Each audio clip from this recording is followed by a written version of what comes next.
ছিলেন রাষ্ট্রপতি শাহাবুদ্দিন চুপ্পু থেকে শুরু করে, চুপ্পু তো ছিল হচ্ছে মুজিব বাহিনীর লোক। মুজিব বাহিনী সব হচ্ছে ভারতীয় রয়্যাল এজেন্ট। আমাদের অস্ত্রপৃষ্ঠের মধ্যে সব ভারতীয় এজেন্টরা আছে।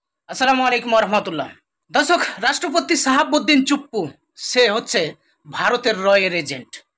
বর্তমান সোশ্যাল মিডিয়াতে রাষ্ট্রপতি শাহাবুদ্দিন চুপ্পু এবং সেনাপ্রধানকে নিয়ে তুমুল সমালোচনা চলছে। আর এই রাষ্ট্রপতি শাহাবুদ্দিন চুপ্পু নাকি ভারতের রয়্যাল এজেন্ট। একটি দেশের রাষ্ট্রপতি হয়ে সে যদি ভারতের এজেন্ট হয়, সে দেশের আসলে কি থাকে? দর্শক, এই কথাগুলো বলেছেন সাবেক সেনা সদস্য।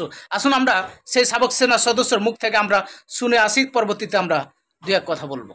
ছিলেন রাষ্ট্রপতি শাহাবুদ্দিন চুপ্পু থেকে শুরু করে, চুপ্পু তো ছিল হচ্ছে মুজিব বাহিনীর লোক। মুজিব বাহিনী সব হচ্ছে ভারতীয় রয়্যাল এজেন্ট। আমাদের অস্ত্রপৃষ্ঠের মধ্যে সব ভারতীয় এজেন্টরা আছে এবং এই জিনিসটা এখন ক্লিনজিং করতে হবে। আমরা শুধু নৌন কতগুলো জানি, জিয়াউল হাসানেরটা জানি, মুজিবেরটা জানি, কর্নেল ইমরান ইবনে রৌফেরটা জানি, 25 লং কোর্সের ব্রিগেডিয়ার জেনারেল মুয়াজ্জেম, আমি তার সাথে চাকরি করছি, তারটা জানি। তার কাছে ছিল হচ্ছে কলকাতা পাবলিক লাইব্রেরি কার্ড।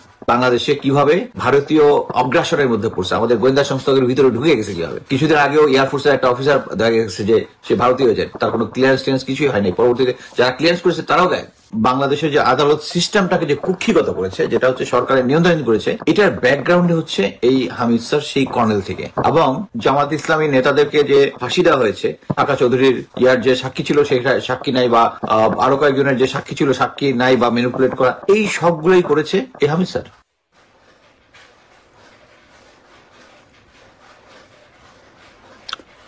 আসসালামু আলাইকুম।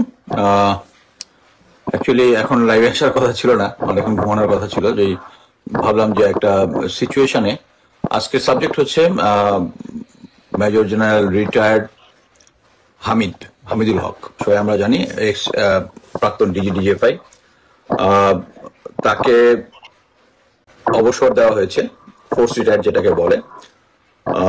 এটা নিয়ে একটু কন্ট্রোভার্সি হয়েছে, কিন্তু কিছু কিছু মহল থেকে তার সম্বন্ধে কিছু ভালো ভালো কথা বলা হচ্ছে। সো আমি ভাবলাম যে যেহেতু সেনাবাহিনীতে অনেকদিন চাকরি করেছি এবং ইভেন হামিদ স্যারের সাথে অনেকদিন দীর্ঘদিন চাকরি করেছি ক্লোজলি, আমি তাকে খুব ভালোভাবে চিনি এবং তার ডিজিএফআই থাকাকালীন যে সমস্ত কার্যক্রম আছে এগুলো যেহেতু জানি, তা আমার জিনিসটা ক্লিয়ার করা উচিত। প্রথমত হচ্ছে মেজর জেনারেল হামিদ ডিজিএফআই, উনি 22 সাল থেকে এই পদে আছেন আমার যতদূর মনে পড়ে। এই সময়ে কতগুলো ঘটনা হয়েছে, আন্দোলন হয়েছে, নির্বাচন হয়েছে, এই সবগুলাতে উনি ফ্যাসিস্ট সরকারকে সহায়তা করেছে। তারপরে উনি ভালো মানুষটা কেমনে হয় এটা আমি বুঝলাম না। ব্রিগেডিয়ার নিশাত জাতীয় পার্টির অফিসে ঢুকে এই করেছে সেই করেছে। ইভেন যখন কোটা এই আন্দোলনটা চলমান আন্দোলন যখন চলে, নাহিদুল ইসলাম যে কোটা আন্দোলনের সমন্বয়ক, তাকে তুলে নিয়ে গিয়ে ডিবিকে হ্যান্ড ওভার করেছে এই নিশাত। এটা নিয়ে সবাই আমরা জানি। তারপরেও তার বস যে আছে সে ভালো মানুষ। সিটিআইবি হচ্ছে যারা আয়না ব্যাপার চালায়, মানে জয়েন্ট ইন্টারোগেশন সেল, এটা যারা চালায়, তার মানে এটার বস হচ্ছে হামিদ স্যার ভালো মানুষ কেন?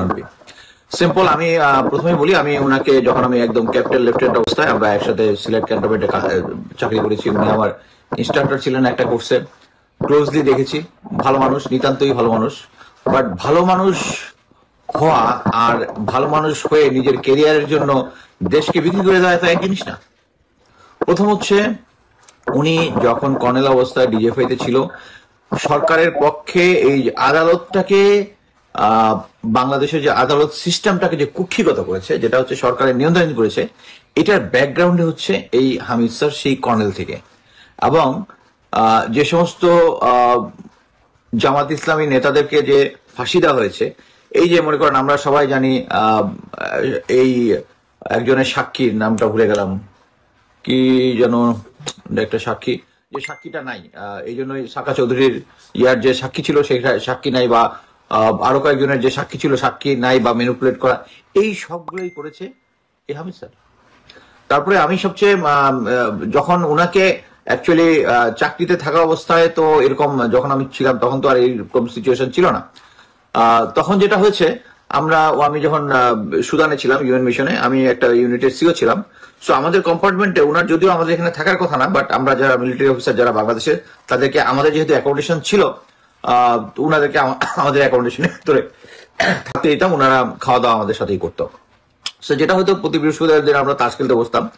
আমরা ব্রিজ খেলতাম, খেলতে খেলতে অনেক গল্প সল্প হইতো। গল্পের মধ্যে একবার উনি বললেন, আপনার যদি মনে আছে যে র্যাবের এক অধিনায়ক, আমি নামটা আর বলতেছি না এখানে, আহ, একটা মাজারে রেড করেছিল, অনেক টাকা পয়সা ওখান থেকে নিয়ে নিয়েছিল। এটার পরে তাকে তার মানে চাকরি চুক্তি হয়, আদালতে মামলা হয়। উনি হঠাৎ করে বললো যে ওই মামলাটাকে উনি যেহেতু মানে কোর্টের উপরে তার একটা কন্ট্রোল আছে, উনি ওখানে গিয়ে ওই ফাইলপত্র একদম কোল্ড স্টোরেজে রেখে দিচ্ছেন, যাতে আগামী 10 বছরে ওই ফাইল আর উঠবে না। মানে ওই কেস একদম ধামাচাপা দিয়ে দিচ্ছে। আমি তো হা করে তাকাই গেলাম যে সরি, এটা কি? মানে মোট কথা হচ্ছে এই এই ভালো মানুষ তো ভালো মানুষ না। একটা চোর, থিফ, যার চাকরি গেছে এটার জন্য, তার ফাইলটা তার আদালতে, যে যাদের টাকাটা মারছে, জনগণের টাকাটা মারছে, তারা করবে, উনি আদালতকে ম্যানিপুলেট করে ওই অফিসারটাকে বাঁচাই দিলেন কেসটা থেকে।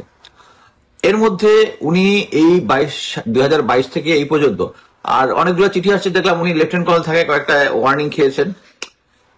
এই ওয়ার্নিং গুলা লেফটেন্যান্ট কর্নেল থাকার ওয়ার্নিং থাকার পরে এই পর্যন্ত মানে আওয়ামী লীগ সরকার এতই গাব যে তারা এরকম একজন আওয়ামী বিরোধী লোককে আইনা তাদের ডিজি হয়ে বানাইলো।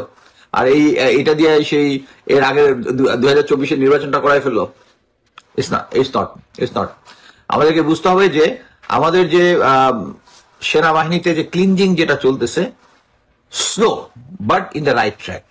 এখন পর্যন্ত কাউকে ভুলে কাউকে কারো দোষ নাই এবং তাকে দোষী সাব্যস্ত করেছে এরকম হয় নাই, বরঞ্চ এটা আরো ফাস্ট করা উচিত ছিল।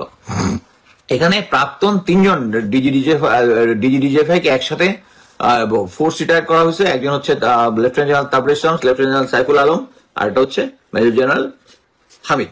সো এখানে নিয়ে আমাদের কোনো ডাউটের কিছু নেই। এখানে আমি আরেকটা জিনিস বলি, হামিদ স্যারকে পিক আপ করছে যখন সে একটা পাকিস্তানে একটা কোর্সে গেছে। পাকিস্তানে ওনাকে কিছু স্পেসিফিক টাস্ক দেওয়া হয়েছিল, এটা আমি অ্যাজিউম করতেছি, এবং তখনই তার সাথে ক্লোজলি তাকে বোঝা যাচ্ছিল যে সে এখান থেকে পিক আপ হয়েছে। ওইটা যাওয়ার পরেই, পাকিস্তান থেকে আসার পরেই তিনি ফটফট করে। দর্শক, আপনারা শুনতে পারলেন যে শাহাবুদ্দিন চুপ্পু হচ্ছে রয়ের এজেন্ট।